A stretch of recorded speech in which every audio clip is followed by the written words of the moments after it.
Բարև ձեզ հարգելի այսօր օգոստոսի 31-ն է, ամառվա վերջին օրը, երկուշաբթի։ Ես ձեզ կարդամ օրվա հրատապ նորությունները, որոնք շատ կարևոր են, մինչև այդ մի քանի բացատրություններ տամ, թե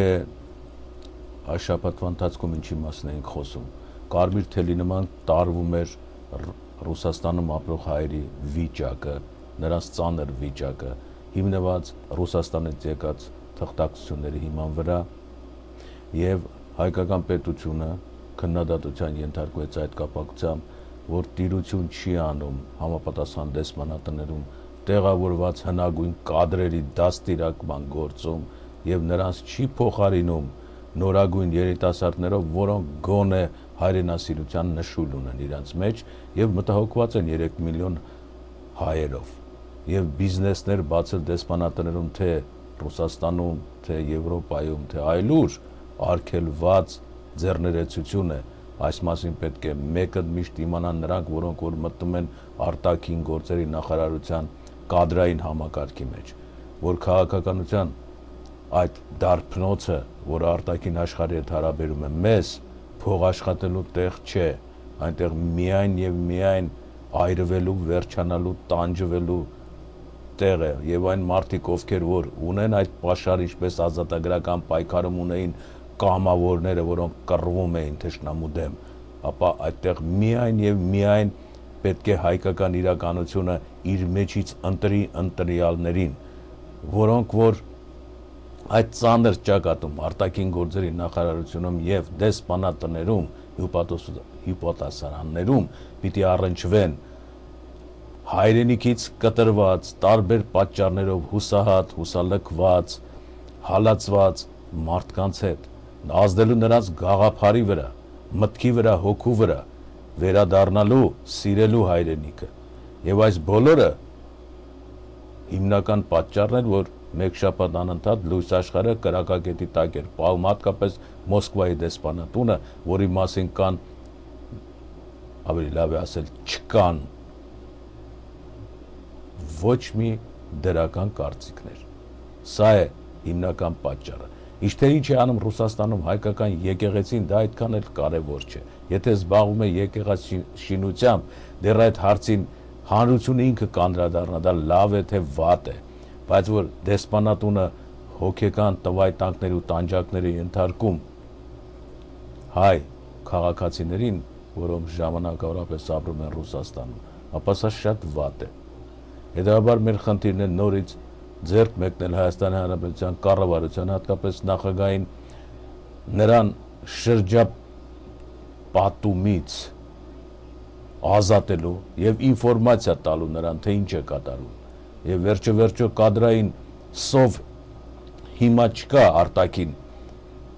հարաբերությունների նախարարությունը, արտաքին գործերի նախարարությունը, որ ասենք մարդ չկա աշխատող։ Ինչպես տեսնում եք, առաջ չկար, գալիս էին Լիպարիտյաններ, Օսկանյաններ, տեսակ արտասահմանյան գունավոր քաղաքական գործիչներ։ Հիմա դրա կարիքը չկա եւ պատմության փորձը ցույց տվեց, որ նրանց վրա հիմնվել է դարապես կարիք չկա, չեմ ասում, որ արգելված է, որովհետեւ շատ հարցեր կան։ Հետևաբար տեղական կադրերն էլ հնոտի, բոլշևիկյան, կաշառակերական, ՀՀՇ-ական, տեսակ, դրանք էլ ինչպես տեսնում է չի արդարացում, բայց արդեն երեկվա 20 տարեկան երիտասարդները 40 տարեկան են այսօր անկախությունից հետո։ Հետևաբար կառավարության ուշադրությանը պետք է հրավիրվի նման կադրեր, որոնց պիտի բացատրվի, ինչպես Էջմիածնի հոգևոր ճեմարան մտնողներին են բացատրում, որ դու մտնում ես Աստծո աշխարհ եւ դու իրավունք չունես նույնիսկ ամուսնանալ, կուսակրոն ես դառնալու, եթե պետք լինի։ Պիտի ամբողջ կյանքումդ քարոզես բարություն, անկաշառություն, սեր, համակրանք եւ այլն, պատվիրաններ, եւ նրանք կամավոր մտնում են դրա տակ։ Արտաքին գործերի նախարարության համակարգը ինչու է հանկարծ մտել նախկին սովետական համակարգի մեջ ընդունված պետական անվտանգության համակարգի մեջ, որտեղ գիտեք ինչա կատարվում այսօր։ Այդ հետևանքները։ Կարճ ասած, մեր խնդիրը չէր, որպեսզի ծաղրենք, անարգենք եւ այլն, հետո ասենք Հայաստանը կկործանվի, ոչ մենք Հայաստանի պիտի ձեռք մեկնենք։ Բոլոր բնակավարները, պատմության կեղծ արարների տեսակ ինչ հախից եկանք, ամբողջ հանրությունը համաշխարհային միացավ եւ մի փոքր բան ստեղծեցինք։ Սեպտեմբերի 1-ից կարող են արդեն ամբողջ ուսանողությունը մեկ պատմական գրքով առաջնորդվել։ Հերթը պիտի հասնի նաեւ լեզվին, որովհետեւ մեր համար շատ հետաքրքիր դրոշակակիր է այս առումով Քեմալ Աթաթուրքը, ծագումով չգիտենք երիտ թուրք էր, սիոներ, ինչ էր, կարևոր չի, բայց նա կարողացավ իր ոչնչության տեղով ամբողջ թուրք ժողովրդին Օսմանյան կայսրության մեջ 180 աշճան շուրջ տալ, վազգալ պետությունից, հրաժարվել պետականությունից, պատմությունից, տառերից, գրականությունից, ամեն ինչից եւ ստեղծել Թուրքիայի Հանրապետությունը, որ այսօր կա, դամբարանով, արձանով, ամեն ինչով։ Ինչ արեց այդ մարդը։ Արաբական տառերից կտրեց, լատինական տառերին միացրեց։ Եվ այսօր էլ փառաբանվա։ Ուրեմն մեր հարցը, եթե մենք այդքան մտածող խելոք մարդիկ ենք, մի հատ Աթաթուրքի չափել չկանք, որ վերջնականապես ասենք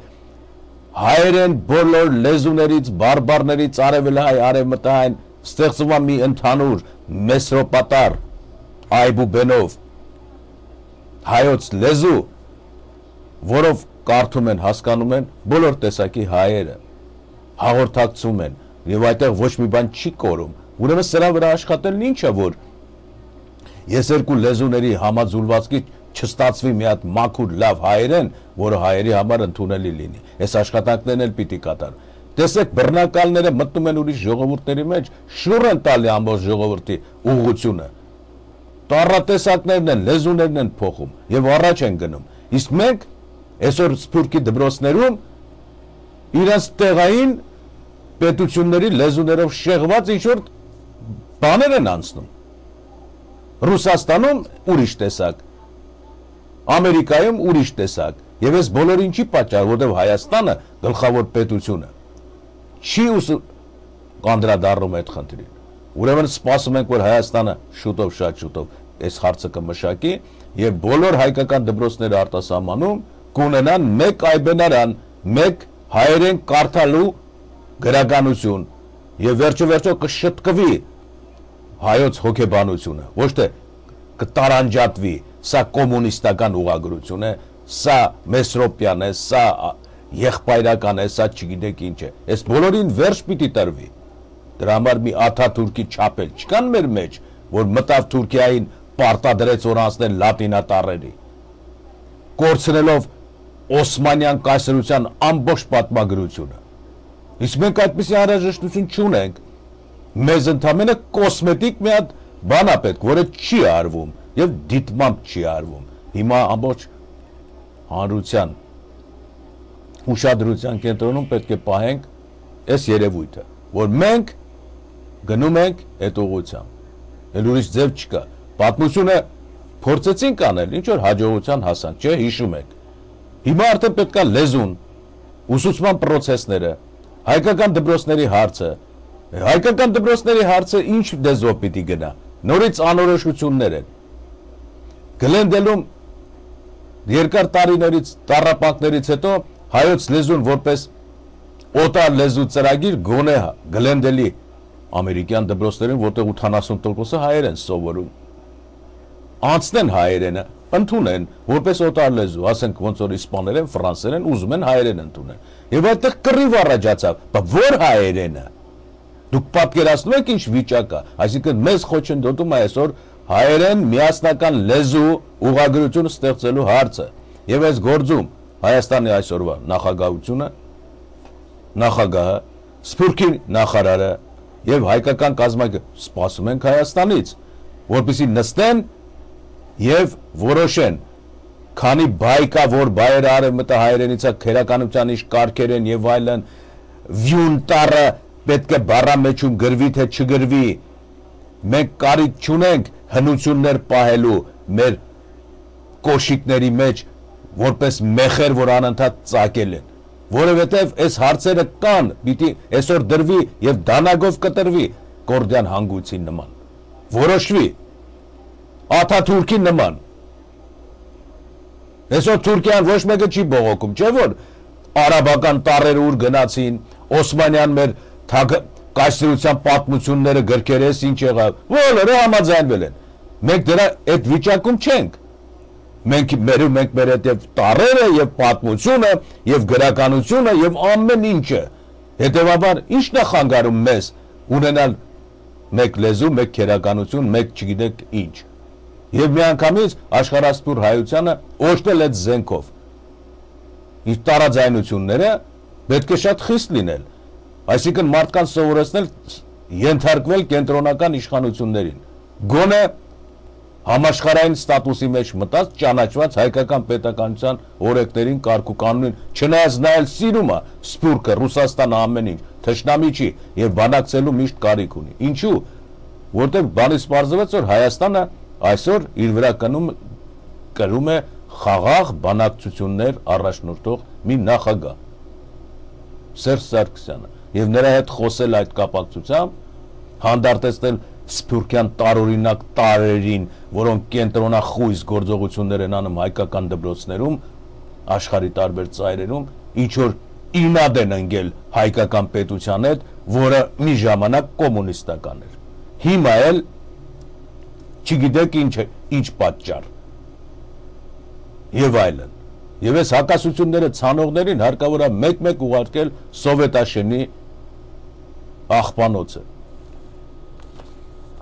Եվ այսպես ես ձեզ կարդամ օրվան նորություններ։ Հրատապ նորություն է համարվում, ինչպես գիտեք, ֆուտբոլային քաղաքականություն ձեռնարկած Սերժ Սարգսյանի քաղաքականության հետևանքները, որտեղ մոտենում է հոկտեմբերը Թուրքիայի հավաքականի, Հայաստանի հավաքականի հանդիպումը, որը մեկ տարի առաջ անցավ մեզ մոտ։ Այս հանդիպման կապակցությամբ քաղաքականության հետևից բեռ են կապել, ոչ թե մարզական, այլ Հայաստանը արեց իր քաղաքավարի ժեստը, որ առանց նախապայմանի եկեք ֆուտբոլ նայենք էլի հենց այնպես, քանի որ պիտի հանդիպենք։ Եվ թուրքական պատվիրակությունը եկավ, փակ սահմանները անցավ, Բաթումիով եկավ, որովհետև ժամանակին փակել են այդ սահմանները, օզալի ժամանակ, անկապ ձևով, անիմաստ, բայց խորքում իհարկե կար, որովհետև այդ սահմանների ստատուսը եւ հարցը երկու պետությունների կողմից անորոշ է։ 1921 թվականի Ղարսի պայմանագրով թելադրված սահմանների գոյություն, որտեղ Սուրմալուն շրջանը եւ Արարատ լեռը անցնում է Թուրքիային, որը երբեք չի եղել, այն Թուրքիային, որը պատերազմի ժամանակ պարտվել է, Անտանտային, այդպիսի բան չի եղել։ Խորքում կա, որ այդ երկուսը փոխանակված են Բաթումի շրջանի հետ, որը տրվեց Ռուսաստանին։ Այդ մասին ոչ ոք չի խոսում, որ եթե Սուրմալուն ու Արարատը Հայաստանի տարածքներից վերցված փոխանակված է Բաթումի հետ, ուրեմն անկախացած Հայաստանի շրջան է հանդիսանալու Բաթումին, ամբողջ տարածքով։ Եվ դա Վրաստանին չի պատկանում, դա պատկանում է սովետական այն ժամանակվա միությանը, որը վերցրել էր Թուրքիայից փոխանակելով Սուրմալուի շրջանը Արարատի հետ։ Սա Ղարսի պայմանագրի դրույթներից է բխում։ Բայց մերոնք չեն զբաղվում այդ արդյունքով։ Հարց չկա, թող չզբաղվեն։ Ընդհակառակը առաջ է քաշվում մանր-մունր հակասություններ եկեղեցիների շուրջը, բայց փաստերը չեն բերում մեջտեղ դնել, թե վերջը կամ Սուրմալու ու Արարատը Հայաստանի Հանրապետությանը կվերադարձնե կամ Բաթումի շրջանը, սա պետք է դրվի հենց միջազգային օրենքների մեջ մակում եւ ասել, այս փաստաթղթերի հիման վրա Հայաստանին չի պետք է տարածքներ կորցներ այն ժամանակ։ Եվ այլն։ Այս բոլորը հիմա սահմանների փակման են անցել, որտեղ սահմանները ճշտված չեն։ Հայկական կողմը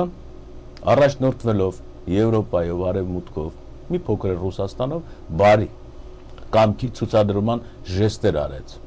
Թուրքիայի նկատմամբ, որ ոնց որ փակել է սահմանն, հենց էլ կբացես, որպեսզի միջազգային թրակները, տրանսպորտը, Հայաստանի օգնությունը, առևտուրը, բանը միջազգային օրենքներով, քո տերիտորիաներով լինի, մեր տերիտորիաներով լինի, ոչ ոք իրավունք չունի մեկ հարևան պետության առջև փակել իր սահմանները, միջազգային կոնվենցիաներ կան այդպիսի։ Թուրքիան խախտել է պատրվակ բռնելով եւ միջազգային հանրությունը տանում էր սա, բայց կամած անցավ քանի տարի, արդեն 20 տարի է անցնում, այս դեպքերից, որ այսպես չի լինի Կովկասյան շրջանը կամ մեր տարածքաշրջանը հակասությունները պետքա լուծվեն, դա ցեղասպանության հարցը, Ղարաբաղի հարցը, տարածքների հարց են, ինքնորոշման հարցեր են, պետք է լինի, ասենք, ազատ ստեղծագործական շրջան բոլոր ժողովուրդների համար։ Այս հարցը դրվեց գլոբալիզացիայի հիմքերից մեկում, որ դրված է։ Հիմա մեզ ձեռք տվեց դա, որ տարածքաշրջանում խաղաղություն պահպանվի ստատուս քվոն Ղարաբաղի հարցում։ Եվ ցեղասպանության հարցը ընդհանրապես Հայաստանից անջատվի որպես պարտականություն նրա վզին դրած, այլ դրանով զբաղվի միջազգային հանրությունը, որտեղ ոչ թե կատարված է ոչ միայն հայ ժողովրդի նկատմամբ, այլ ամբողջ մարդկության նկատմամբ։ Հայաստանի ամբողջ դրույթը սա է, որ այդ իմ գործը չի, որ ինձ սպանել են։ Դուք պետք է մտածեք, որովհետև վաղը ձեզ էլ պիտի սպանեն, իրար պիտի սպանեք։ Եթե հայ ժողովուրդը Աստվածչանի վերացած լիներ ցեղասպանության հետևանքով, ուրեմն համաշխարհային հանրությունը պիտի այս հարցը չքններ, որովհետև բողոքարկող կողմ չկա։ Հայաստանի դրույթը սա է։ Եվ մենք նույնիսկ իրավունք ունենք չբողոքելու, ասենք, այս դուք աշխարհ, համաշխարհային իրականություն, այս էլ ցեղասպանը, գնացեք ձեր հարցերը լուծեք, մենք պարզապես կդիտենք, թե դուք ինչպես եք մոտենում մեր նկատմամբ կատարված ցեղասպանության։ Փառք Աստծո, որ մենք կանք կարող ենք վկայել, օգնել համաշխարհային իրականությանը, հանրությանը։ Նայեք ցեղասպանը։ Բայց այս դրության մեջ հայկական կողմը պրեզիդենտի ղեկավարությամբ ասեց, որ միգուցե այս դիրքը մի թեթեր էսկոմի վրա դնենք, որ մենք ոչ թե դառնանք առանջի պահանջատերն ու կրծքներս առաջ մղելով վտանգեք մեր եղած չեղածը, այլ հետ քաշվենք մի փոքր, ասենք, այս մեր անձնական գործն է, չէ, ցեղասպանության հետևանքով տեսակ ինչ եղավ աշխարհում, հետևաբար այս հարցը ինքներդ լուծեք, ՄԱԿ-ում, Եվրոպայում եւ այլն, երբ մեզ կկանչեք եւ մեզ կասեք դուք դատախազական հիմունքներով տան տուժել եք, այս գործը, որը միջազգային հանցանք է գործում, ձեզ հասնում է այսինչ բանը, տերիտորիալ վնասների հատուցում, մենք կասենք շատ լավ։ Եվ մենք չենք մաշի մեր ներվերն ու հոգին, մենակ այդ գազանների հետ գլուխ տնելով դուք եք կողքից նայեք, թե ինչ է կատարվում։ Հարցը միջազգային հարց է, ցեղասպանությունը 48-ի կոնվենցիայով միջազգային հանցագործությունը, գնացեք ինքներդ որոշեք։ Այս ձևի մոտեցում ցուցադրեց, ասենք թե ես եզրակացնում եմ նա այսօրվա նախագահը, որովհետև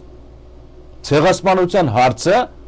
որը մեր եւ Թուրքիայի միջև է, իրար կոկորտ բռնած, մեր սահմանն է փակել։ Մենք տրազիտային միլիոններ ենք տալիս Վրաստանին, տնտեսությունը ընկնում է, մենք ճանապարհների համար թող վճարի Եվրոպան, մինչև մեր սահմանից այս կողմ, մեր վեճը չի։ Թող բերի Թուրքիայով, ինչքան որ է իր բեռները բերի, մեր բեռները տանի միջազգային օրենքներով եւ տարիֆներով։ Այս առումով հարցը իր դրույթը փոխվեց։ Առաջ եկա ֆուտբոլային քաղաքականությունը, եկան գնացին գյուլը մուլը, ֆուտբոլը եւ դրությունը այսպես եղավ։ Հետաքրքիր էր մեկ տարվա ընթացքում ինչպես էր հաղում Արարատի թիմը, հանձինս Սերժ Սարգսյանը։ Ուշադիր նայում ենք, թե ինչպես է խաղում իր կիսադաշտում, ինչպես է թույլ տեղերը ամրացնում եւ տեղաշարժեր անում։ Եվ բանը հասցրեց այնտեղ, որ հանկարծ գնդակը տեղափոխեց իսկականից Թուրքիայի քաղաքական կիսադաշտը։ Գնդակը այսպես էլ եղավ, հայտնվեց այնտեղ։ Թուրքերը նախ սկզբից զարմացան, որովհետև միշտ ճնշում էին գործադրում մեր կիսան պաշտպանների վրա եւ կենտրոնական պաշտպանների, հետո տեսան գնդակը իրանց մոտ է, պիտի խաղան իրանց գրա եւ խաղի ավարտին էլ քիչ է մնացել հոկտեմբերը, ինչ պիտի անեն։ Եվ այստեղ նրանց ներվերը չդիմացավ։ Բա Ղարաբաղի հարցը ինչ որ օդի մեջ կրակեցին։ Սերժ Սարգսյանը ասաց, որ մենք նախապայմաններ չենք դրել, ինչպես ես առաջարկեցի։ Եթե ցեղասպանության հարց կա, Ղարաբաղի հարց կա, ապա դրա վերաբերյալ հանձնաժողովները աշխատում են, բանակցությունները գնում են, ձեր գործը չի էդի։ Եվ այս մեր դիվանագիտ ֆուտբոլային դիվանագիտությանը չի վերաբերում։ Այս մեկ ցեղասպանության հարցներ, միջազգային ատյանները կզբաղվեն, չէ, այդ իրավունքները կմնան մեր կողմից ամբողջ ժամանակահատվածում։ Նայած մարդկությունը ինչպիսի ճանապարհ կընտրի։ Եթե մարդկությունը կընտրի, որ իրար ցեղասպանելով երկրագնդի հերնանից ենք վերջացնենք, եթանք մենք բողոք չունենք, որտեղ մարդկությունը դեմոկրատական հիմունքներով ընտրեց այդ ճանապարհը, որ իրար ուտեն, ոչնչացնեն, վերջում էլ ամենավերջին ասի, էլ ուտելիք չկա, իքտել սատկի։ Այս ճանապարհով կգնա երկրագնդի մարդկությունը։ Հայերն էլ կասեն բոլորը միաձայն այդ ուղղությամբ են որոշել, գնալու գնացին։ Եթե հանկարծ կգնամ համաշխարհային հանրությունը, որ ցեղասպանությունը վնաս է երկրագնդի բնակչությանը, ապա հայերը այդ ժամանակ կասեն մենք կողմ ենք այդ տեսակի մտածուման եւ մենք մեր լուման կդնենք, մեր օրինակը կբերենք, կպատմենք եւ հանրությունը թող դա տանի։ Այս ճանապարհով գնացին հայերը, ուրիշ ձև չկար սահմանների բացումը, այսինքն մեզ դեմ արդեմ թողնել ցեղասպանի հետ, մինչև ատամները զինված, վատացած, գժված, խենթեցած, հայկական դիվանագիտությունը չի ուզում։ Նա ասում է, գնա միջազգային դիվանագիտության հետ հարցերը լուծի։ Քեզ ես ներկայացնում եմ որպես ցեղասպան, իրանք էլ լավ գիտեն։ Եթե պահելու են, թող պահեն։ Եթե ընթացք են տալու, մենք կանգնած ենք, բայց ինչ պիտի անենք մենք, գանք քարերով քու պատուհանները կոտրենք, ասենք ցեղասպան, այս դրության հասավ էս ամբողջ գործը։ Եվ Հայաստանի նախագահը ասեց, առանց նախապայմանի, քանի որ ամեն ինչ անորոշ է, սահմանների բացումը, այսօրվա առարկայական միջազգային օրենքների կոնվենցիաների հիման վրա։ Գյուլը, նախագահ Էրդողանը սա համաձայնվեցին, որ այդպես պիտի լինի, եւ Սերժ Սարգսյանը ասեց գնացեք ժամանակ եմ տալիս մինչեւ հոկտեմբերի 6-ը, որ սահմանը բացեք։ Գնացին եւ սկսվեց Թուրքիայում անկանոն խաղը։ Բանը հասավ այնտեղ, որ սրանք իբր թե հաշվի առան, որ այսպես չի լինի բան, պետք է հրաժարվեք բոլոր ամեն ինչից, իրանց երկար մտածող քաղաքականությամբ։ Սերժ Սարգսյանը հանկարծ Թուրքիայի կիսադաշտում 2-3 օր առաջ պարզապես շատ գեղեցիկ հնարքով ստիպեց, որ ֆուտբոլային օրենքներին հակառակ ամենամեծ տուգանքը ստանան ձեռքով խաղալով գնդակի հետ իրենց դարպասի մոտ։ Դատավորը նշանակեց 11 մետրանոց հարված։ Խաղը ավարտվում է, հոկտեմբերն է գալիս արդեն։ Հայկական պատվիրակությունը պիտի գնա Թուրքիա, թե չի պիտի գնա։ 11 մետրանոց հարված։ Հայկական պատվիրակությունը հայտարարեց, որ ինքը Թուրքիա չի գնում, որովհետև ձեռքով է խաղացել գնդակի հետ։ Շատ լավ, Սերժ Սարգսյանն էլ ասեց, որ մոռացեք։ Դուք պենալտի եք ստանում 11 մետրանոց հարված։ Հիմա մենք կխփենք, թե չենք խփի, այդ մեզնից է կախված։ Բայց որ 100-ից 100 հայկական քաղաքագիտությունը ֆուտբոլայինում հաղթեց Թուրքիային, դա փաստ է։ Ինչու՞, որովհետև անմիջապես անհանգստացան դատավորները կողքից։ Տեսնելով, որ 11 մետրանոց ստացավ Թուրքիան ձեռքով խաղալու համար։ ԱՄՆ-ի կոնգրեսականները Թուրքիային անմիջապես ասեցին՝ մի հնար գտի բարիշեք, որովհետև Հայաստանը ասեց արդարացի 11 մետրանոց է։ Եվ նրանք ճնշում գործադրեցին Թուրքիայի կառավարիչների վրա։ Մի քիչ առաջ, ինչ որ ես խոսում եմ, ռուսական Նովոստին հայտարարեց, որ սահմանները կբացվեն։ Այն բանից հետո, երբ որ Սերժ Սարգսյանը ասեց, ես Թուրքիա չեմ գնալու, որտեղ իրենք խախտել են նախապայմանները եւ ձեռքով են խաղացել գնդակի հետ։ Եվ այդքան բան։ Աշխարհը խառնվեց իրար։ Թուրքիային ասեցին շուտ ճանապարհ գտի, եւ Թուրքիան տեսնելով էլ ճանապարհ չունի, ասես պիտի բացեմ սահմանները։ Սա հայկական դիվանագիտության հանձինը Սերժ Սարգսյանի ամենամեծ հաղթանակն է։ Ոչ ոք չէր կարծում, չէ՞ որ այսպես ընթացք կստանա եւ Հայաստանը կհայտարարի, որ չի գնալու նախագահը ֆուտբոլի։ Կգնա 200 օկիանոց պատվիրակություն, բայց քանի որ սահմանները փակ են, Հայաստանը չի գնա ուրիշի սահմանով Թուրքիա կամ նախադեպ ինչ որ մի բաներ չեղա։ Այսպեսի բաներ։ Եվ ինչպես երևում է, սառույցը շարժվեց տեղից։ Հիմա տեսնենք ինչ է ասում Միացյալ Նահանգների Մարի Յովանովիչը, որը դեսպանն է, ինչպես գիտեք, չէ՞, դեսպանը Կիրգիզիայից եկավ, որտեղից եկավ, գունավոր հեղափոխություններ կազմակերպելու մեծ ջիղ ունի։ Հայաստանում է հիմա։ Միացյալ Նահանգները սատարում է հայ-թուրքական հարաբերությունների կարգավորմանը եւ սահմանի բացմանը։ Այդ մասին հայտարարեց Հայաստանում ԱՄՆ-ի դեսպան Մարի Յովանովիչը երկուշաբթի օրը պատասխանելով լրագրողների հարցերին։ Երկուշաբթի գիտեք, չէ՞ երբ է։ Այսօր այն է, բարձրացրել է, ես ձեզ եմ ասում։ Հայ-թուրքական հարաբերությունների բարելավումը կարևոր է թե Հայաստանի, եւ թե Թուրքիայի, եւ թե տարածքաշրջանի համար։ Միացյալ Նահանգները սատարում է հարաբերությունների կարգավորման եւ սահմանի բացմանը, եւ մենք շարունակում ենք հուսալ, որ շուտով շոշափելի արդյունքներ կլինեն, ասաց դեսպանը։ Շատ քաղաքավարի գրած է սատարում բառը, որ սատարում է։ Հայաստանին սատարելու կարիք չկա, այլ պիտի Թուրքիայի ղեկավարերի գլխի մեջ մտցնել է, սատարելա կոչում երևի, որ Հայաստանի հետ խաղ չանեն, որովհետեւ իրանց խելքը այդքան չի հասնում ֆուտբոլի խաղից։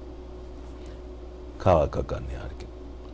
Պատասխանելով ԱՄՆ-ում հայոց ցեղասպանության ճանաչման գործընթացի վերաբերյալ հարցին, Մարի Յովանովիչը հիշեցրեց նախագահ Բարակ Օբամայի ապրիլ 24-յան ելույթը։ Ես ձեր ուշադրությունը կուզեի հրավիրել նախագահ Օբամայի ապրիլի 24-ին արած հայտարարությանը։ Այս հարցի շուրջը նա շատ հստակ արտահայտեց թե իր անձնական դիրքորոշումը, թե իր տեսակետը գործընթացի վերաբերյալ։ Եվ այժմ, երբ կարևոր բանակցություններ են ընթանում հայերի եւ թուրքերի միջև, կարևորը որ մենք աջակցենք այդ գործընթացին։ Հայերը սպասում են, աջակցեք։ Այսինքն կանչեք, ականջը մի հատ ոլորեք։ Երկուշաբթի օրը Հայաստանում Միացյալ Նահանգների դեսպանատանը Սքո Մատյան է բացվել։ Ի հիշատակ օգոստոսի 25-ի կյանքի 77-րդ տարում իր մահկանացուն կնքած սենատոր Էդվարդ Քենեդին, որին մենք բոլորս շատ հարգում ու սիրում ենք որպես Քենեդիների ընտանիքի ներկայացուցիչ։ Սենատոր Քենեդին մեծ ամերիկացի էր եւ կարծում եմ աշխարհի մեծ քաղաքացի։ Սենատոր Քենեդիի մահը մեկ կորուստ էր Միացյալ Նահանգների աշխարհի, ինչպես նաեւ Հայաստանի համար, այո, քանի որ սենատորը Հայաստանի անկախացումից ի վեր միշտ աջակցել է նորանկախ Հայաստանին, եղել է Հայաստանի եւ Ամերիկայի համայնքի կողքին, հայտարարեց Յովանովիչը։ Էս էլ որպես մեղրու կարակ հայտնեց Յովանովիչը։ Սերժ Սարգսյանը տեսնենք ինչ ասել այսօր։ Ես չեմ տեսնում պայմանավորվածությունների կատարման ձգտում Թուրքիայի կողմից։ Մենք ունենք պայմանավորվածություններ։ Ես կարծում եմ, որ նորմալ եւ ճիշտ ճանապարհ այն է, որ երբ կողմերը կատարում են իրենց պայմանավորվածությունները։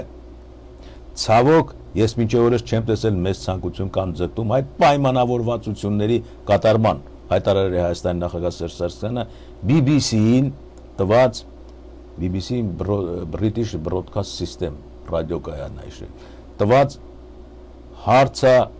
կամ չանալ հարցազրույցում պատասխանելով հայ-թուրքական հարաբերությունների կարգավորման գործընթացի վերաբերող հարցին։ Նա վերահաստատել է ֆուտբոլի աշխարհի 2010 թվականի առաջնահերթական փուլի Թուրքիա-Հայաստան պատասխան հանդիպումը դիտելու համար Թուրքիա մեկնելու վերաբերյալ վերջերս իր արած հայտարարությունը։ Ես երկու անգամ հայտարարել եմ այն մասին եւ հայտարարել եմ հետեւյալը. ես կգնամ Թուրքիա այդ խաղին, եթե մեր սահմանը արդեն բաց լինի, կամ էլ մենք գտնվենք դրա շեմին, այսինքն եթե թուրքերը կատարեն մեր պայմանավորվածությունները, դա կլինի մի բան, իսկ եթե չկատարեն, մեկ այլ բան։ Մեր ցանկությունը նույնն է, հաստատել հարաբերություններ առանց նախապայմանների, ինչը որ ես ձեզ ասեցի։ Նախապայման չի դնում, եւ ես Սերժ Սարգսյանի տրամաբանությունից հասկանում եմ, նախապայմանները դուք դրեք աշխարհի ցեղասպանագետներ եւ խոշոր պետություններ։ Տվյալ պահին մեզնից նախապայման չսպասեք, հայոց ցեղասպանությունը կճանաչեն, թե չեն ճանաչի, կամ Թուրքիան ասի, թող Հայաստանը հայոց ցեղասպանությունը չճանաչի, չասի դրա մասին։ Հայաստանն էլ ասի, դու էլ քո Սարի Գիլին ֆիլմը թանի, որ սուտ ցեղասպան ես սարքե մեզ։ Եվ այսպիսի բաներ, ամեն ինչ ասես թողենք, կրեդիտները նույնը։ Սահմանը բացել է, դուռը բաց տնանք ինչ ենք անում։ Հələ բաց հետո կտեսնենք, մեր կողմից մենք բալանի գտնենք, այդ մեր իրավունքն է։ Հայաստանը, բալանի գտնեմ։ Բայց դու, երբ ուզենեմ ինքս կբացեմ, կանցնեմ այդ կողմ։ Որտեղ դրան հաջորդելու է Ախուրյանի ջրամբարի չորացումը։ Անպայման պիտի Հայաստանը պահանջի, որ այն հողերը, որը մնացել են Ախուրյան գետի Արաքսի այդ ջրերի մեջ, սովետի ժամանակ խապված, ամբարտակը քանդել, գետը բաց թողել, հենց այդ կան։ Եվ այդ հողատարածները, որոնք ջրերի տակ են մնացել, բացել, որովհետև ես ժամանակին ասեցի, որ այդ ամբարտակը իր մակերևույթով Շիրակի հովտի ամենացածր կետն է։ Եվ այդտեղ ջուր օգտագործել չի կարելի։ Ինչով պիտի օգտագործես։ Էլեկտրոմոտորներով, շարժիչներով, պոմպերով, հենա կգցենք Ախուրյանի մեջ։ Ինչի են կգամ բարտակը կառուցել մեր հողերը զոհ է։ Այս դավադրությունն էլ պիտի բացվի։ Ուրեմն սահմանը կբացեն, բալանին, այս ամբարտակներն էլ մի հատ վերացրեք միջսահմանային գոտուց, այսի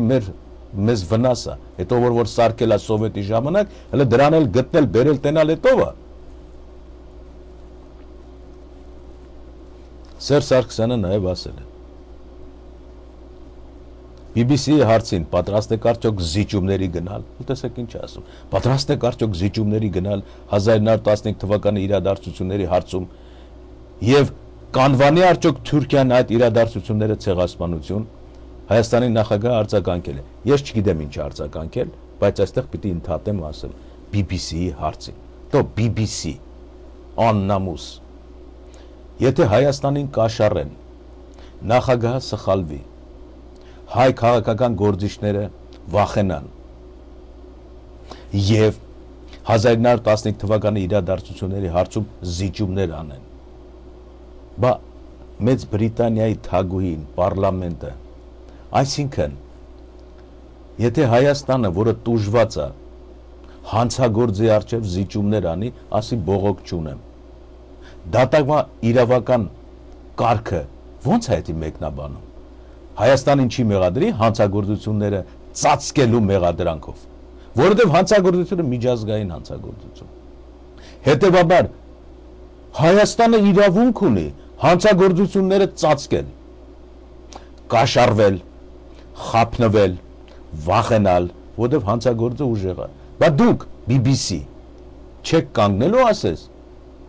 Հանցագործ սրիկայի մեկը, նա եթե չի բողոքում,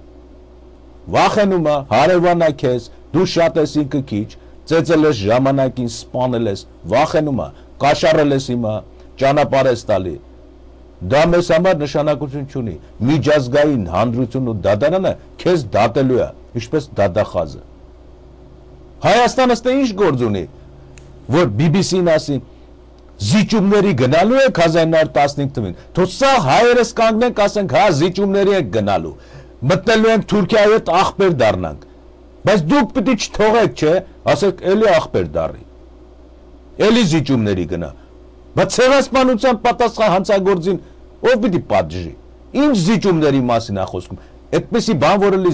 զիջումներով մարդիկ առաջնորդվեն, բայց դատական իշխանությունները, դատարանները ինչի համար է, դու ինձ սպանում ես, իմ եղբայրը գալիս է, ասում է, ես քեզ զիջում եմ։ Դու գալիս ես հրդեհում ես, կոտորում ես, հորոխբորս տղեն գալիս է, ասում է, լավ է սարե, ասում է, առանց էլ այս մասերը պիտի քանդեինք, նոր տուն շինեինք։ Էս ինչ է նշանակում։ Ուր մնաց իրավունքը, արդարությունը։ Զիջում ենք սաղ իրար, լավ է, BBC խելքդ այդքան չի հասնում, որ օրենքը պատասխանատվությունը զիջումների վրա հիմնված չի։ Թող ամբողջ հայությունը տերտերներով, կաթողիկոսով, բոլոր պրեզիդենտներով, Լևոն Տեր-Պետրոսյանով ասի, դե ինչ է եղել, որ ցեղասպանություն է կատարվել։ Կատարել եք, վերջացել եք, մենք մեր հետևից քարշ չենք տալու։ Մենք Թուրքիային ներում ենք այս բոլորի համար։ մի հատ պետություն, որը պիտի լինի տղամարդ կամ ճիշտ դադախազի, ասի դու զիջում ես, քու գոր գնա, դու զիջի, բայց ես նրան պետք է պատժեմ, որտեղ ես հոտված ունեմ ցեղասպանության, ոչ թե ունեմ դու ցեղասպանվեք իրար հետ, հետո բարիշեք, այդ այդպիսի բան չկա,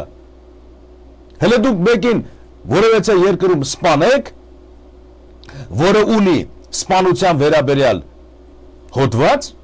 ու հանկարծ սպանվողի կողմերը կան ասել, չդադեք հանկարծ դրան, որովհետև մենք իրան ներում ենք, մերը սպանվողն է մեղավոր, դա տեսնում այդպիսի բան չկա, դնում են օրենքը սպանության, կախում են վզից, այս հարազատներին էլ փայտով ծեծում լարում են, ասում են փախեք դեստեից, եւ իրանք սպանողին դատում են ինչի համար, որովհետև սպանությունը տվյալ պետության մեջ համարում է հանցագործություն, ոչ թե սպանվողի եւ սպանողի հարաբերությունների մեկնաբանում, հետեւաբար ցեղասպանությունը միջազգային օրենքով համարվում է հանցագործություն միջազգային, ոչ թե ցեղասպանի եւ ցեղասպանողի միջև զիջումների գնալու ինչ-որ դռնակ հարցեր լուծելու։ Եվ այս BBC-ի հարցը, որը որ տրված է, Սերժինը չեմ կարդացել, չէ՞ ինչա գրում։ Ես իմ կողմից ասում եմ։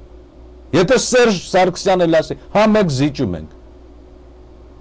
Միջազգային օրենքը պետք է ասի, լավ ես անում զիջում ես, շատ լավ ես անում։ Հələ քաշվում մի կողմ, դու կարայիր ասեիր, ես զիջում եմ, ես չեմ զիջում, ես պահանջ ունեմ, ես պահանջ չունեմ, ես ես ունեմ, դու իրավունքների մեջ ես։ Չես ուզում, փախիստեից։ Եվ մենք սրան պետք է դատենք։ Եվ դու զիջում ես, ասում ես, քեզ քու ժառանգների համար օրենքով հատկացված տարածքներ պետք է դնենք։ Չես զիջում ես, չես ուզում, խնամակալ կնշանակենք։ Մինչև քու մեջից, գենիտ մեջից կառաջանա քու թոռանթոռը, որը կասի, այս պապս էսով է եղել, որ զիջել է այս միջազգային հանցագործին։ Այս արդիվ դատ կա։ Ինչա որոշել դադարն ասել է, այս սրանք սա քունն է, տղա ջան։ Եթե հորդ զիջումներից կանցնես, գկաս արդյունքները կվերցնեն։ Ասում է գնամ վերցնեմ։ Էս է օրենքը, ուրիշ ոչ մի բան չկա։ Ինչ զիջում, ինչ միջում։ Տեսնենք Սերժ Սարգսյանն ինչ ասել։ Իհարկե, շատ կարևոր է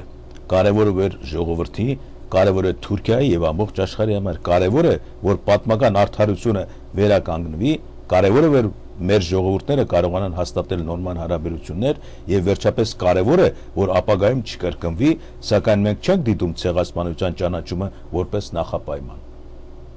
Շատ լավ, թավշյա, փափուկ, մոտավորապես ասացի համար, բայց ինքը չի ասում, զիջում եմ, չեմ զիջում։ Ես նույնիսկ նրան իրավունք էի տվել, ասել, զիջում եմ։ Եվ նա BBC-ին ասում է, ինքը որ զիջի էլ հիմա։ Միջազգային հանրությունը չի կարա զիջի։ Որտեղ օրենքը Իրանն է։ Հայաստանի նախագահ մենք ամբողջ հայությունս կդառնանք հանցագործությունը թաքցնող կաշառված վախեցած ստոր մի հատ տեսակ։ Մեզ մեղադրելի չի։ Չնայած մեր վրա է եղել։ Մենք վախենում ենք, որ այն մնացածն էլ երեխեն փոքր է, հանցագործը կտա կսպանի։ Բայց դատարանը միջազգային հանրությունը հանցագործի ականջը բռնում է, մեր երեխու ապահովությունը ստեղծում է, ունեցվածքը վեկալում է, սրան մի հատ կզցնում է միջազգային օրենքներով, ՆԱՏՕ-ի զորքը բերում է, վզին նստացնում է, ասում է 100 տարի կաշխատես, այս երեխուն կպահես։ Էս է արդարությունը։ Բայց Սերժ Սարգսյանը էս չասեց, չէ՞։ Ես ասեցի։ Ում ասեցի, BBC-ին ասեցի, Անգլիայի քաղաքականությանը, որ աղվեսություն չանես։ Այսինքն գոյություն ունի փոխզիջման հնարավորություն, այս հարցին Սերժ Սարգսյանը հակադարձել է։ Ոչ, դա չի կարելի անվանել փոխզիջում։ Տեսնում եք, Սերժ Սարգսյանը մանևրում է հայկական կարծիքի, որը հայոց ցեղասպանությունը թմբուկներով, բանով մենք Թուրքիայի ականջները պետք է քաշենք, ինչով ինքն էլ չգիտի։ Եվ միջազգային հանրության մեջ ինքը պահում է։ Ոչ դա չի կարելի անվանել փոխզիջում։ Դա այն դեպքը չէ, երբ կարելի է խոսել փոխզիջման մասին։ Մենք ասում ենք, այո, եղել է ցեղասպանություն եւ անկախ նրանից ընդունում է արդյոք Թուրքիան դա այսօր կա փաստ, որը ճանաչված է ցեղասպանությունների հարցերով զբաղվող բոլոր մասնագետների կողմից աշխարհում։ Հոտվածը դրեց վրան։ Սա ինչ լավ ասեց։ ճանաչված է աշխարհի շատ եւ շատ երկրների կողմից, այսինքն միջազգային օրենքների մեջ է այս հանցագործությունը, թե ինչի ընթացք չի տրվում, մենք քո չենք տալու ընթացքը։ Մեր մեջ կան, չէ՞, լիքը մարդիկ փողեր են հավաքում, որ ցեղասպանության հարցը պետք է ընթացք տանք։ Լիքն են այդպես։ Սրանց բոլորին պետք է մեկուսացվի։ Փողով չպետք է մենք ընթացք տանք, կաշառելով։ Այս գործը միջազգային հանրության հոդվածի գործն է, օրենքի գործն է։ Մենք պարզապես պիտի ասենք, գնա BBC, այս գործը ինքը տարա։ Իսկ մինչև այդ ցեղասպանից իրան վախեցնելով, համոզելով, փիշի անելով, ինչ որ վերցնենք, դիլ անելով, ասենք, մենք ուզում ենք դեպի սև ճանապարհ, որովհետև մեր վրա թանկ է նստում առանց նավահանգիստ ունենալու ձեր տրանզիտ ճանապարհներով օգտագործելը։ Դու հանցագործություն ես կատարել, քեզ կդադեն, այս տարի չէ, եկող տարի չէ, 50 տարի հետո։ Հետևաբար, որպեսզի մենք այդ ժամանակ ձեր վրա մեծ ավելի պենալտի չդնենք, այս դատով։ Դու իմացի, որ վրա դատ կա միջազգային, Թուրքիա։ Ապա հիմա կվանից մեր դրական կարծիքը վերցրա, մեզ Արդահան, Արդվին, Հոպա, որտեղ համշենահայերն են ապրում, մեր բեկորները։ Էդի ինքդ քու բերանով, առանց ինչ որ նախապայմանների, ասա, մենք գցեցինք, բռնեցինք, որ այս բան դադը կլնելու է վերջ առաջ, ինչքան հնարավորություն ունենք, հատուցենք, որ Հայաստանը իրան լավ զգա, էլի որպես սերունդը ցեղասպանված, որ ինքը կարողանա իրան երջանիկ զգա, իր քարքարոտ հողերի համար ճանապարհներ ունենա, միջոցներ ունենա, եւ մենք իրան անվերադարձ, հələ դատարանի որոշում չկա, բայց հոտ պետք է առնես, չէ, որ այդպես բան կարող ալի, անվերադարձ ամեն տարի 500 միլիոն դոլարի հատուցում ենք տալիս, այն ինչ որ եղել, ցեղասպանության հոդված չկա, հոդվածը հետո որ եկավ, դա 500 միլիարդ չի, 500 միլիոն չի, 1 տրիլիոն, 5 տրիլիոնի կհասնի, բայց դու կամաց սկսի շահել վնասողին, որպեսզի դատարանում, երբ որ դադեն, փաստ ունենան, որ ցեղասպանվածի սերունդները էլ ցեղասպան չեն, նրանք տեսեք ինչ արեցին իրենց պապերի սխալների համար, հայերն էլ կասեն, ճիշտ են ասում, խնդրում ենք դատարանից մեղմ վերաբերվել ցեղասպանների սերունդների վերաբերվել, տեսա ճշմարտությունը, նախապայման, անցանցյալ, զիջում, բաներ չկա, հանգիստ գնում է ամեն ինչը,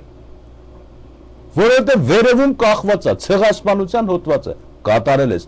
մենք ուզենանք հանենք հայերս, չենք կարող այդ հոդվածը հանենք, բայց մենք կարանք խնդրենք դատարանից միջազգային, որ մեղմ վերաբերվի Թուրքիայի նկատմամբ, որովհետև ինքը ժամանակին սահմանը բացեց, մեզի տվեց տարածքներ Ղարսից, Արդահանից, Արդվինից, Հոպա, դեպի ծով, ոչ ոք չեր տա, ինքը տվեց,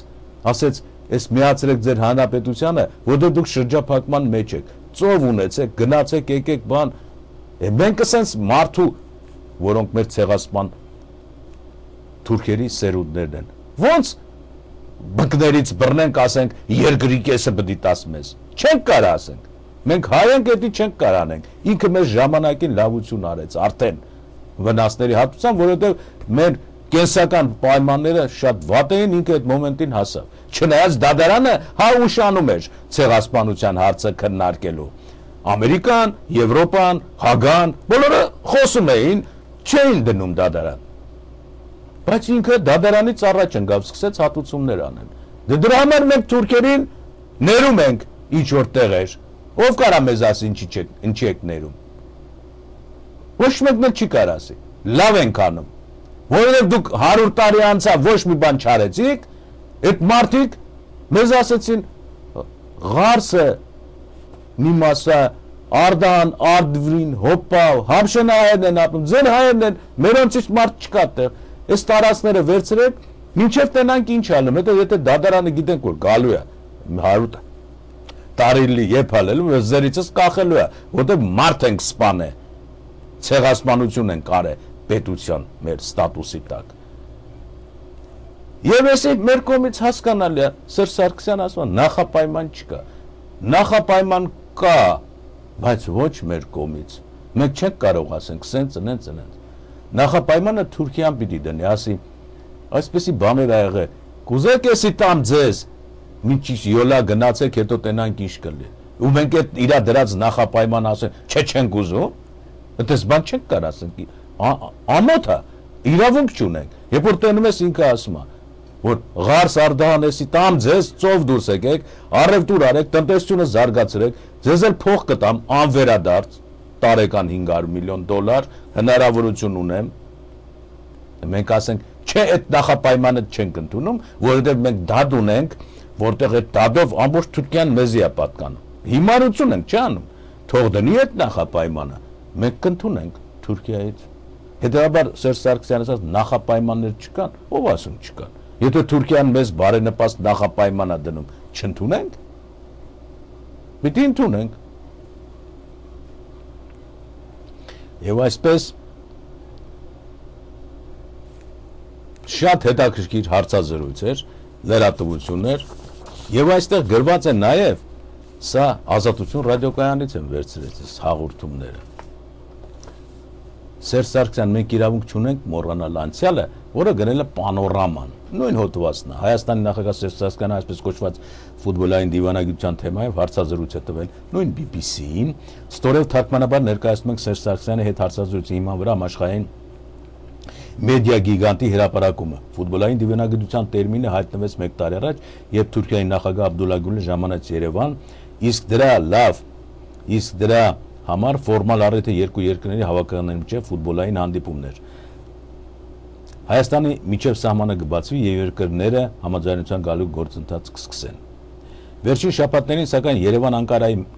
Երևանն Անկարային մեղադրում է գործընթացը սառեցնելու մեջ։ Իրոք այդպես էր, չէ՞, որ ասեցի 11 ստիպեց ձեռքով խաղալ։ Մեր թղթակից Գաբրիել Գեյթհաուսը եղել է Երևանում, Հայաստանի նախագահ Սերժ Սարգսյանն հարցրել, թե արդյոք նա կմեկնի Թուրքիա երկու երկրների հավաքականի միջև ֆուտբոլային պատասխան հանդիպում դիտելու։ Սերժ Սարգսյան, գիտեք այդ հարցին երկու պատասխան կա։ 1. Ես կգնամ, թե ոչ, էական չէ, ես ցանկանում եմ ասել, որ մենք կարող ենք ֆուտբոլը դիտելու այցելությունը չկապել Թուրքիայի հետ մեր փոխհարաբերություններին։ Հասկանում եք, պատկերացնենք առնվազն երկու տարբերակ։ Ենթադրենք մենք սառեցնում ենք մեր բանակցությունները Թուրքիայի հետ եւ ես մեկնում եմ Թուրքիա ֆուտբոլային հանդիպում դիտելու։ Եվ երկրորդ տարբերակը մենք շարունակում ենք բանակցությունները, սակայն ես չեմ մեկնում։ Ո՞րն է կարևորը։ Ցանկանում եմ ասել, որ եթե ձեր հարցը տալիս եք Թուրքիայի հետ մեր հարաբերությունների կոնտեքստում, հնարավոր է որ մենք մինչև հոկտեմբեր որևէ արդյունքի հասնենք։ Իմ պատասխանն այսպեսին է BBC-ին։ BBC-ի իսկ Անկարայի ինչ ազդանշան եք սպասում, որ բանակցությունները շարունակվեն։ Սերժ Սարգսյան, ես այդ մասին երկու անգամ հարցն ասա BBC, իսկ Անկարայից ինչ ազդանշան եք սպասում, որ բանակցությունները շարունակվեն։ Սերժ Սարգսյան, ես այդ մասին երկու անգամ հայտարարություն եմ արել եւ հայտարարել եմ հետեւյալը։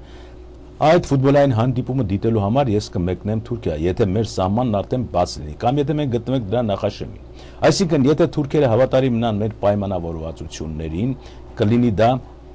դա։ Մենք պայմանավորվածություններ ունենք։ Եվ ես կարծում եմ, որ նորմալ ճիշտ ուղին այն է, որ կողմերը հավատարիմ են մնում իրենց պայմանավորվածություններին։ Ցավոք մինչև օրս այդ պայմանավորվածությունները կատարելու ցանկություն կամ ձգտում ես չեմ նկատել։ Մեր ցանկությունը մնում է անփոփոխ հարաբերություններ հաստատում առանց նախապայմանների։ BBC,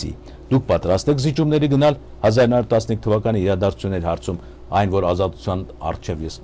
բանից թղթակցությունից կարդացի, որտեղ սա ավելի ընդարձակ է մանրամասնորեն, իսկ ազատությունը շատ սեղմ է գրում։ Պատրաստ եք զիջումների գնալ։ Սերժ Սարգսյան, իհարկե շատ կարևոր է, կարևոր է մեր ժողովրդի համար, կարևոր է Թուրքիայի համար, կարևոր է ողջ աշխարհի համար, կարևոր է որովհետեւ պատմական արդարացությունը վերականգնի, կարևոր է որովհետեւ մեր ժողովուրդները կարողանան նորմալ փոխհարաբերություններ հաստատել։ Վերջապես կարևոր է, որպեսզի ապագայում դա այլևս չկրկնվի, սակայն ցեղասպանության ճանաչումը մենք չենք դիտարկում նախապայման այդ հարաբերությունների հաստատման համար։ BBC, այսինքն փոխզիջման գալու հնարավորություն կա։ Սերժ Սարգսյան, ոչ դա չի կարելի անվանել փոխզիջում, դա այն դեպքը չէ, երբ կարելի է փոխզիջման մասին խոսել։ Մենք ասում ենք, այո, ցեղասպանությունը եղել է եւ անկախ այն բանից թե Թուրքիան կճանաչի այն այսօր թե ոչ, դա փաստ է, որը ճանաչել եւ ընդունել են ողջ աշխարհի ցեղասպաններն ու ցեղասպանագետներն ու աշխարհի շատ երկրներ, բայց առկա պայմաններում մենք դա չենք դիտում որպես Թուրքիայի հետ հարաբերություններ կառուցելու նախապայման, BBC, բայց բոլոր դեպքերում այդ խնդիրները խանգարում են Թուրքիայի հետ ձեր փոխհարաբերություններին։ Մի մարդ, որի հետ ես ավելի վաղ Երևանում զրուցում էի, առաջարկեց այսպիսի տարբերակ. երբ դուք մեքենա եք վարում, պետք է հետևեք, թե ինչ է կատարվում ձեր հետևում։ Դրա համար պարբերաբար նայում եք հայելու մեջ։ Սակայն գլխավորը դեպի առաջ տանող ճանապարհն է։ Որքանով է այդ օրինակ ճիշտ արտացոլում արկա իրավիճակը։ Սերժ Սարգսյան, ճիշտ է, ես հասկանում եմ, թե ինչ է ուզում ասել այդ մարդը։ Նա ասում է մենք պետք է ապագային նայենք, բայց մենուն ժամանակ նա նշում է, որ մենք մեր անցյալը մոռանալու իրավունք չունենք։ Panorama AM։ Հիշեցնենք, որ Աբդուլլա Գյուլը Երևան կատարած այցելությունը հետևել էր նախագահ Սերժի հրավերքին, որից հետո երկու երկրները ձեռնամուխ էին եղել երկկողմ հարաբերությունները կարգավորելու ուղղությամբ ինտենսիվ բանակցություններին։ Արդյունքում 2009 թվականի ապրիլին ստորագրվեց հրապարակվեց ճանապարհային քարտեզ, որը իրենից ներկայացնում էր հարաբերությունների կարգավորման կոնկրետ գործողություններ ու ժամանակացույց։ Սակայն հաջորդող ժամանակահատվածում Թուրքիայի կողմից դրսևորվեց եղած պարտավորություններից հետ կանգնելու վարկագիծ, որի մասին բարձրաձայնեցին նաև միջազգային փորձագետներն ու օտարերկրյա բարձրաստիճան պաշտոնյաները։ Վերջիններիս կարծիքով Անկարայի գործողությունները պայմանավորված են եղել Ադրբեջանի շանտաժով։ Չնայած այս հանգամանքին միջազգային հանրությունը լավատեսություն չի կորցրել եւ ակնկալում է հայ-թուրքական կարգավորման գործընթացը, ֆուտբոլային դիվանագիտությունը կշարունակվի։ Այսօր ըստ էության դրա պատասխանատվությունը ամբողջությամբ Թուրքիայի վրա է, քանի որ պաշտոնական Երևանը բազմիցս հայտարարել է, որ պատրաստ է եղած պայմանավորվածությունների հիման վրա գործընթացը շարունակել։ Սանավ ավարտում ենք այսօրվա մեր հաղորդումը, հարգելի հեռուստադիտողներ։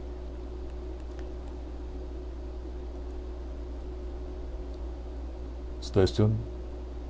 մինչև նոր հանդիպում։